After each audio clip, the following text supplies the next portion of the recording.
주님 평화. 네. 옛날부터 바리사이와 헤로데 당원은 원수지간이었어요. 왜냐하면 바리사이는 로마의 압제에 대해서 불만이 많았던 사람들이에요. 왜냐하면 황제가 신이라고 자처하고 황제를 섬기고 그렇게 얘기를 하고 있잖아요. 그리고 로마는 다신교 국가고, 그렇지만 바리사이는 유일신 하느님만을 섬기는 아주 올곧고 또 매우 보수적인 그런 집단이었단 말이죠. 그렇기 때문에 로마를 매우 불편해하고 로마의 지배에 대해서 거부 반응이 컸던 집단입니다. 엘리트 집단이고요. 반면에 그 헤로데 당원들은 말 그대로 헤로데 당원이에요. 헤로데는 로마의 꼭두각시 임금이란 말이죠. 그렇기 때문에 친로마예요. 로마에서 단물 빨아먹는 사람들이었단 말이죠. 그러니 이 두 집단이 서로 사이가 좋았겠습니까? 아주 안 좋았죠. 완전히 서로를 대단히 증오하고 싫어하고 경멸하고 했단 말이죠. 그런데 오늘 복음에서는 바로 그 두 집단이 예수님한테 와서 한 마음이 되어 예수님을 올가매기 위해 질문을 던집니다. 한쪽에서는 아주 예수님을 진보적인 사람, 그리고 뭔가 자유롭고 서민만을 생각하고 오르고준 소리를 하면서 이렇게 신분 그런 것도 따지지 않고 정말 이 이스라엘을 구원할 사람처럼, 로마에서부터 구원할 사람처럼 막 떼어줘요. 그러면서 한쪽으로는 카이사르에게, 황제에게 세금을 바쳐야 되는지 말아야 되는지에 대한 질문을 합니다. 어떤 쪽으로 대답하든 한쪽 파가 비난할 수밖에 없죠.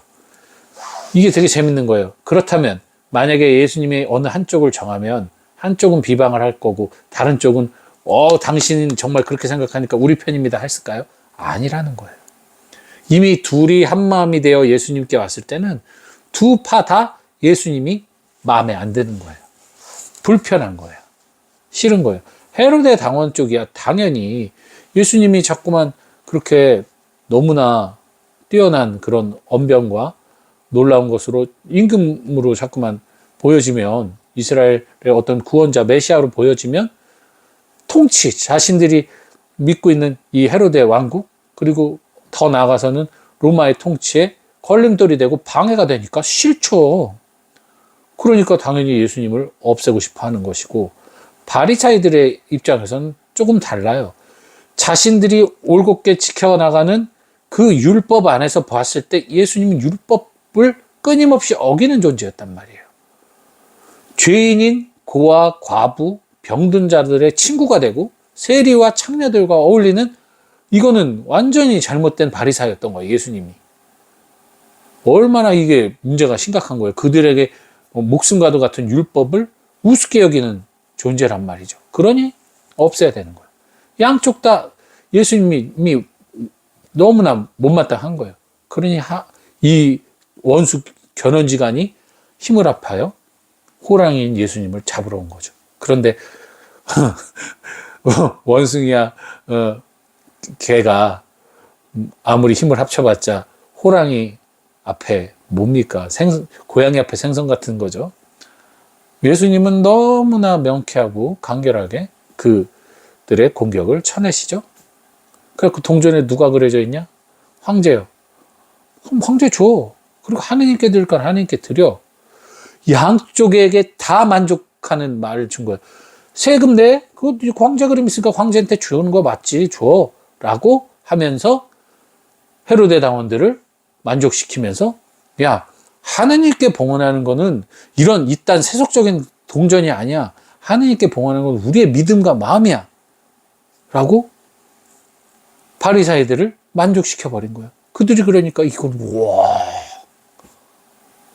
이들이 직접 왔다기보다는 누가 보냈냐면 그 수석사제들하고 누구죠? 율법학자, 원로 이런 사람들이 이 두 파를 보낸 거란 말이에요.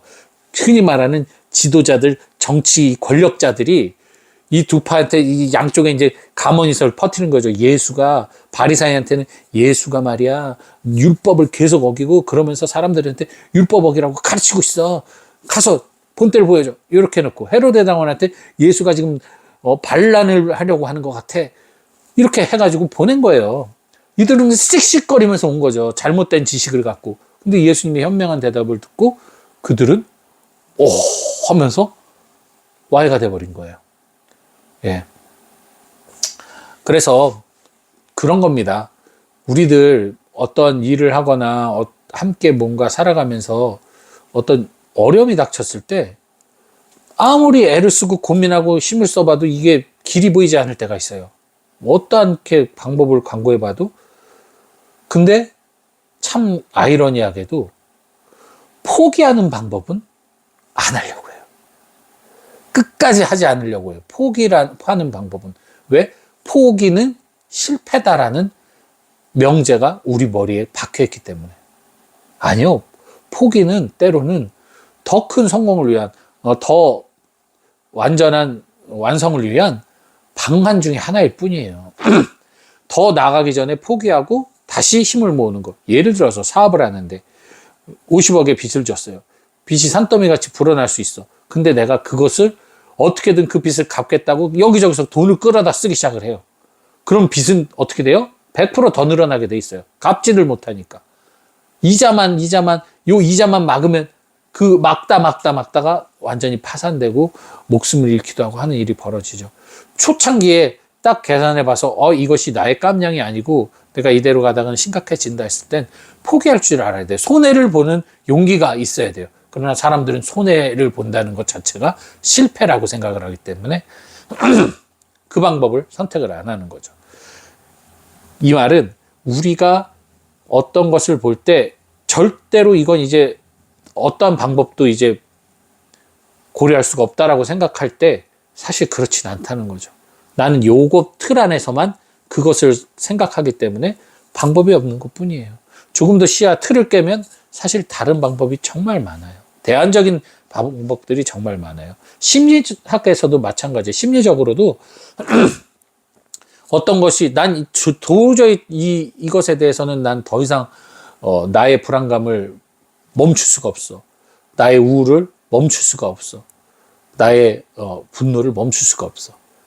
그 사고에 대한 대안적 사고를 찾아내서 그 사고로 내가 사고를 바꿔가야 돼요. 인지치료적으로 보면.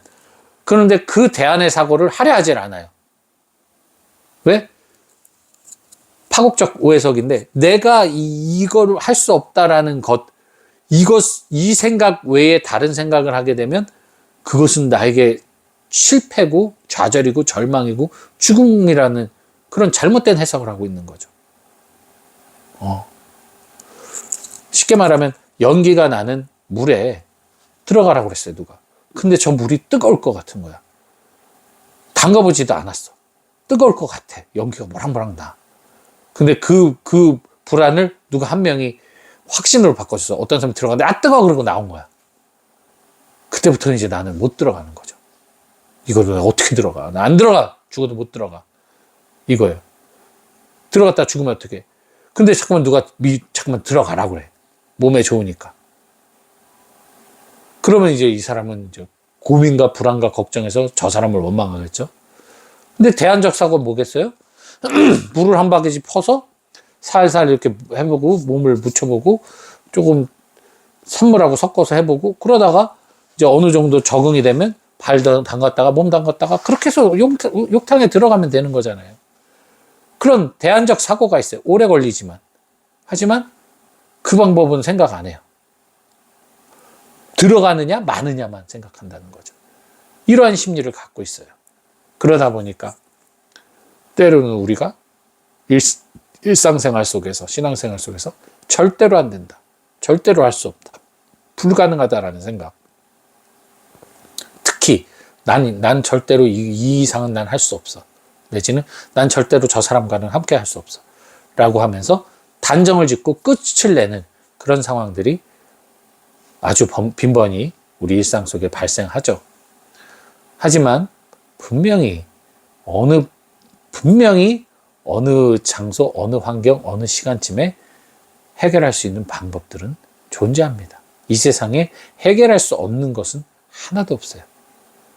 우리가 좁은 시야 안에서 그 틀 안에서만 그것을 해결하려 하기 때문에 손해라는 것을 너무나 두려워하고 실패라는 것을 너무나 무서워하고 포기라는 것을 너무나 혐오하기 때문에 오히려 더 큰 실패와 좌절을 맛보게 되는 게 아닌가 싶습니다.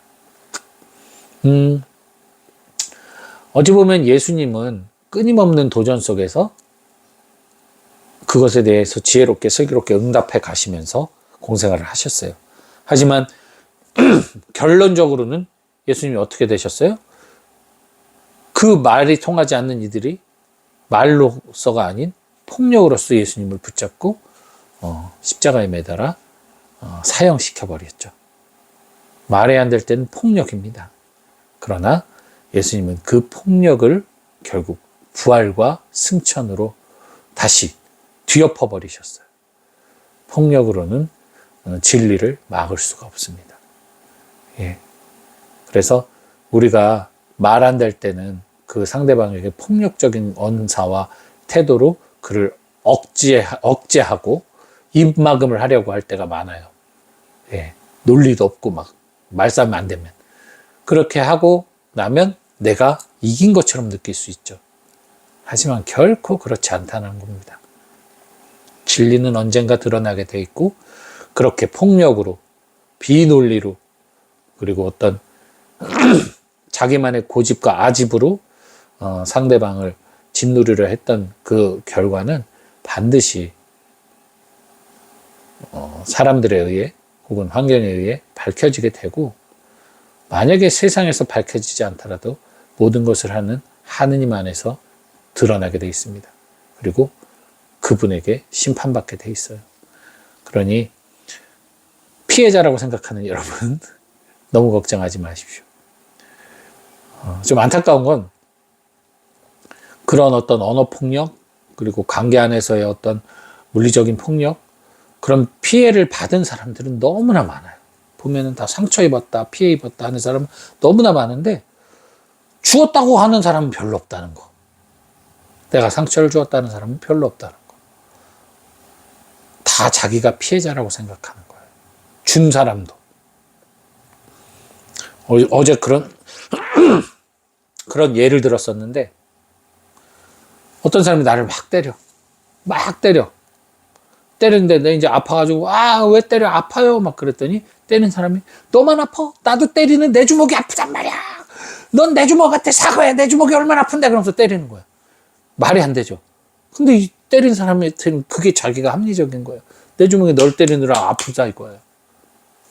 이러한 이기적인 세상이에요. 요즘일지 아니면 옛날부터 그랬을지 모르겠지만 그런 세상입니다. 그러다 보니 당장 눈앞에서는 불의가 승리하는 것 같고 폭력이 지배하는 것 같지만 결단코 그렇지 않다라는 거.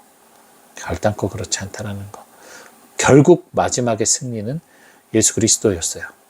그리고 그 마지막의 영광은 하느님에게 돌아가게 돼 있습니다. 그러니 그리스도인들은 특별히 그러한 상황 속에서 내가 피해자 그런 생각보다는 오히려 그 시간들이 나에게 하느님께 더 다가가는 성숙의 시간이라고 생각하시고 오히려 더 기뻐하실 수 있는 그러한 신앙생활을 하시면 좋을 것 같아요.